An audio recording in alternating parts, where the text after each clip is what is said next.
पंडित चतुर शर्मा बेहद बुद्धिमान आदमी है। शास्त्रों का ऐसा कोई ज्ञान नहीं जो उनके पास नहीं हो। उनके गांव के आसपास के 10 गांवों से लोग उनसे ज्ञान लेने और अपनी समस्याओं का हल लेने आते हैं। सुबह सूरज से पहले जाग के स्नान आदि करके हमेशा सूरज की पूजा करते हैं। उनके घर में 2 बेटियां हैं। चतुर शर्मा की बीवी खांसी की बीमारी से 5 साल पहले ही गुजर गई थी। रोज सुबह स्नान करके अपनी पूजा पाठ समाप्त करके पंडित चतुर शर्मा जाते हैं बड़े बड़े लोगों के यहाँ पूजा पाठ करने, लोगों की दिक्कतों को सुलझाने। और पंडित जी को उनकी हर जगह पर लेके जाता है गणेश। गणेश बचपन से ही पंडित चतुर शर्मा का साथी है। वो पंडित जी की घोड़ा गाड़ी चलाता है।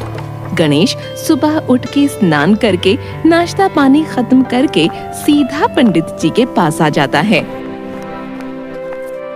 पंडित जी हमेशा गणेश को ताने सुनाते हैं कि भगवान का नाम नहीं लेता, बेहद गंदगी से रहता है, उसे कोई ज्ञान नहीं है, न उसने कोई शिक्षा ग्रहण की है, बस सारा दिन इधर से उधर घूमता है और पूरी उम्र पंडित जी के लिए घोड़ा गाड़ी ही चलाता रह जाएगा। आज पंडित जी को शहर से आए डॉक्टर के घर दोपहर की दावत खाने जाना है, तो गणेश उन्हें जंगल के रास्ते से होते हुए डॉक्टर के घर ले जाने के लिए आया है। देख गणेश, गाड़ी कितनी गंदी हो रही है, तू साफ क्यों नहीं करता है? मालिक, गाड़ी तो साफ ही है। अच्छा, मुझसे जुबान चलाता है? अनपढ़ गवार, 2 अक्षर किताब में से प्राप्त कर लिए होते तो तुझे थोड़ी समझ मिल जाती। मालिक, किताब से ज्ञान मिलता है, बुद्धिमानी नहीं। वो तो सीखने और आजमाने से मिलती है। हाँ हैं? अब तू घोड़ा गाड़ी वाला मुझ जैसे बुद्धिमान पंडित को ज्ञान का पाठ करवाएगा? तुझे पता नहीं, आसपास के 10 गांव के लोग आते हैं मुझसे ज्ञान प्राप्त करने। बड़े बड़े लोग मेरे घर आते हैं निमंत्रण देने। तू चुपचाप घोड़ा गाड़ी चलाने पर ध्यान दे। ये ज्ञान की बातें तुझे नहीं समझ आने वाली। कम से कम भगवान की पूजा पाठ तो कर ही लिया कर। पता नहीं तू रोज स्नान भी करता है कि नहीं, नीरस कहीं का। घोड़ा गाड़ी चला रहे हैं और मन में राम नाम का जाप जपे जा रहे हैं। हरे राम हरे राम हरे राम। मालिक, हम जिसके घर जा रहे हैं वो है कौन? सुना है शहर के बड़े डॉक्टर हैं, बड़ी चटर पटर अंग्रेजी भाषा बोलते हैं। गांव में अब लोगों का इलाज करने के लिए आए हैं। वो शहर के बहुत बड़े डॉक्टर हैं, दिल की चीर फाड़ करके इंसान का इलाज करते हैं।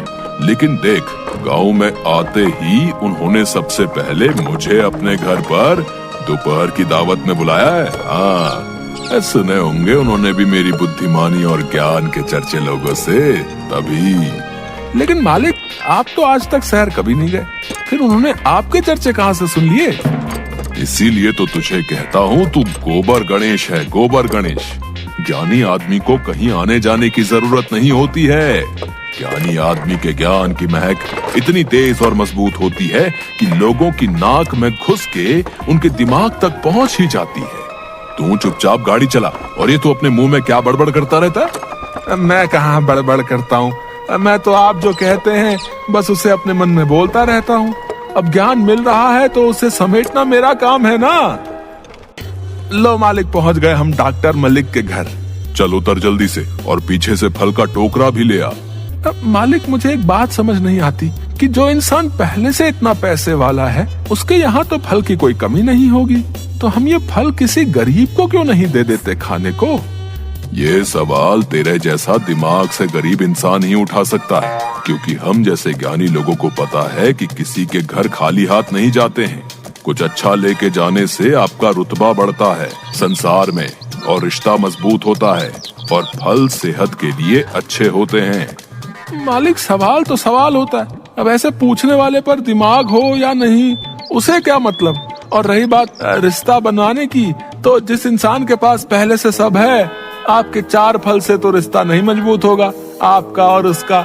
आपके विश्वास और दोस्ती की गहराई से रिश्ता बनता है। हाँ, ये सब बातें डॉक्टर के घर जाते हुए रास्ते में हो रही हैं, क्योंकि डॉक्टर के घर की गली थोड़ी छोटी है और गाड़ी अंदर जा नहीं सकती।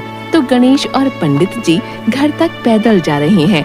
अब यहाँ पर है डॉक्टर, पंडित और गणेश डॉक्टर के पिताजी इसी गांव में रहते थे पहले, फिर उनकी शादी हो गई और वो शहर चले गए। डॉक्टर कभी गांव नहीं आया, लेकिन उसके पिताजी आते रहते थे।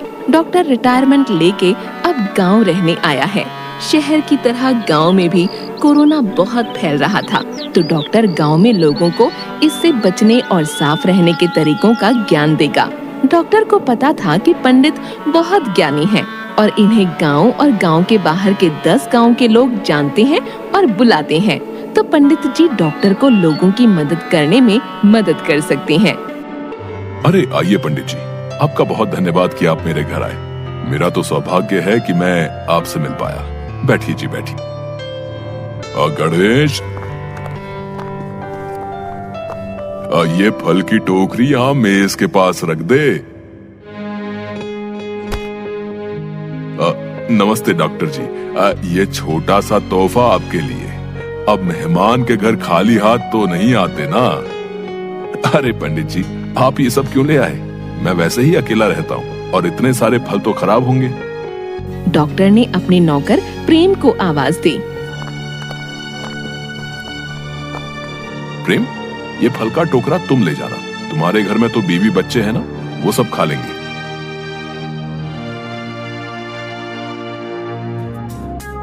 आपका घर थोड़ा छोटा है। नहीं मतलब आप इतने बड़े डॉक्टर हैं तो आपको थोड़ा बड़ा घर कर लेना चाहिए ना।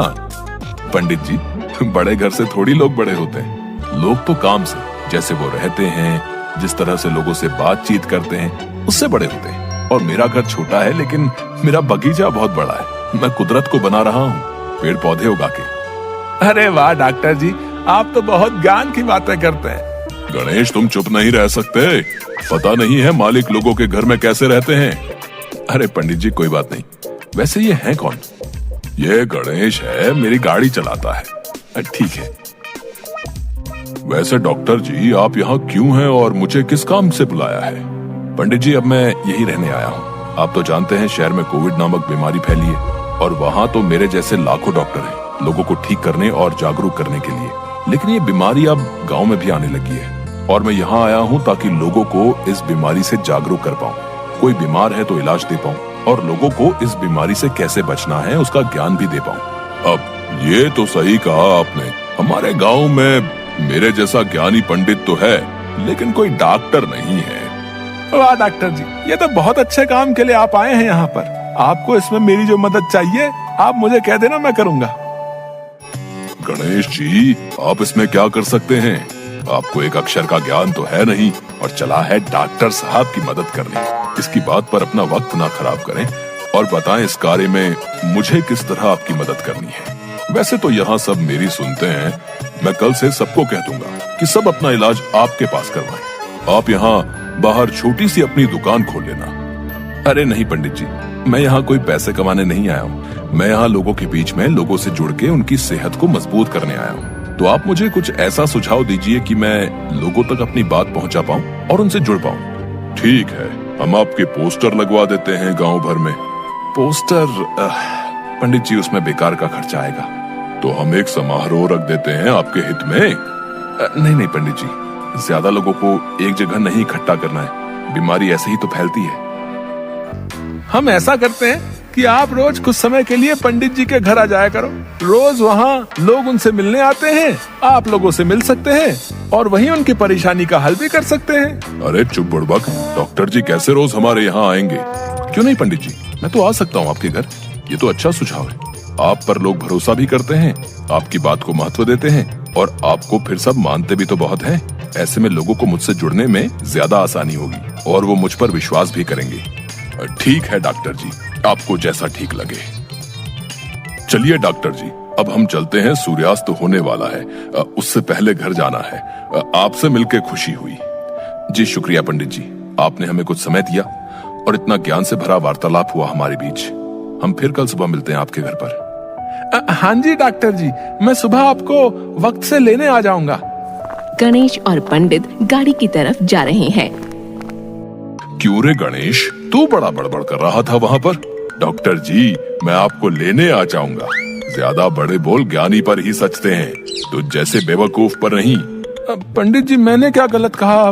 वो हमारे लिए आए हैं तो हम ही उनकी मदद करेंगे ना। बेहद ही अजीब डॉक्टर है।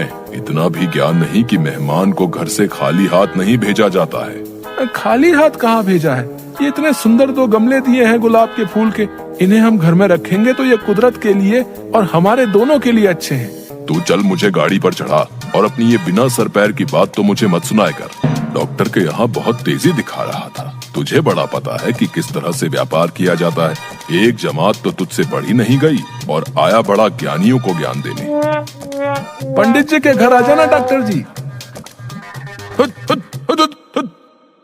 एकदम एक जंगली भालू गाड़ी के सामने आ जाता है और दोनों डर जाते हैं। अरे ओ गवार, कहाँ से लेके जा रहा है? देख सामने जंगली जानवर आ गया है। तू मुझे मरवाएगा ही। पंडित जी चुपचाप बैठे रहो, वो कुछ नहीं करेगा। चिल्लाओगे तो तुम्हें ही खा जाएगा रात के नाश्ते में। अरे तू मेरे को मरवाना चाहता है, तभी तू यहाँ लेके आया है। तू मुझसे दुश्मनी निकाल रहा है। पंडित जी चुप हो जाओ। अगर भालू का ध्यान हम पर गया तो आप अपने साथ मुझे भी मरवाओगे। चुप कर जा तू गवार। भालू पंडित की गाड़ी की तरफ बढ़ रहा था और पंडित इधर उधर उछल रहा था। गाड़ी में हाय राम, मैं तो मर गया, आज तो मेरा अंतिम दिन है, मैं तो इसका नाश्ता बन जाऊंगा, चिल्ला रहा था। लेकिन इस वक्त गणेश एकदम चुपचाप था। वो शांत है क्योंकि वो जानता है कि जानवर ऐसे ही अपने से दूर रखा जा सकता है। पंडित जी चुपचाप बैठ जाओ और उसके तरफ मत देखो। वो भालू का पेट भरा है।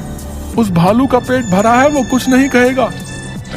तुझे तो इसने आंखों आंखों में बताया होगा कि गणेश, मैं तुम्हें नहीं खाऊंगा। आज मैं खाना खा के आया हूँ। गवार, तेरे चक्कर में मैं भी मर जाऊंगा। गणेश ने देख लिया था कि जानवर के मुंह पर खून लगा है, मतलब उसका पेट भरा है।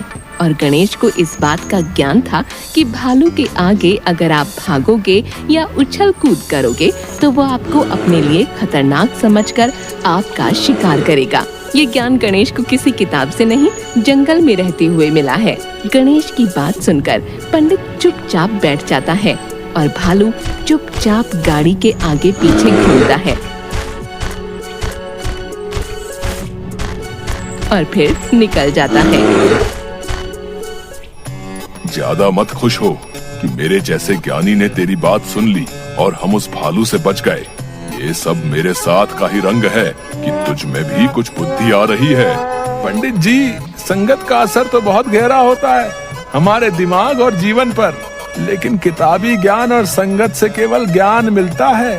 बुद्धिमान तो इंसान अपने कर्म और अनुभव से होता है। हाँ, कहानी का अंत वही होता है जब गणेश ये दिखा देता है कि उसने भले ही पढ़ाई नहीं की, लेकिन उसने अपनी बुद्धिमानी से चीजों को समझा और सीखा है। वो पंडित की तरह ज्ञानी नहीं, लेकिन वो बेवकूफ भी नहीं है।